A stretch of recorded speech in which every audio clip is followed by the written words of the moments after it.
অন্য অনেক আন্তর্জাতিক আইন প্রয়োগ হয় না, কিন্তু এই আন্তর্জাতিক আইনটা প্রয়োগ হয়েছে।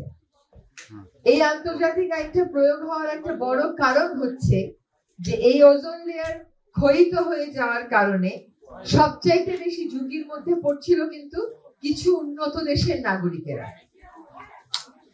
যখন আমরা জলবায়ু পরিবর্তনের দিকে আসি তখন কিন্তু আর আন্তর্জাতিক আইন একই রকম কার্যকর থাকছে না, কারণ জলবায়ু পরিবর্তনের যে আন্তর্জাতিক আইন সেটা যদি প্রতিপালন না হয় ক্ষতিগ্রস্ত হবে আমাদের মতো দরিদ্র দেশগুলো, উন্নয়নশীল দেশগুলো। ফলে জাতীয় পর্যায়ে বলেন আর রাষ্ট্রীয় পর্যায়ে বলেন আর আন্তর্জাতিক পর্যায়ে বলেন, আইন প্রয়োগের ক্ষেত্রে রাজনৈতিক সদিচ্ছাটা কতটুকু জরুরি এটা কিন্তু ওজোন লেয়ারের আইনটার পরিপালন দিয়ে আমরা বুঝতে পারি।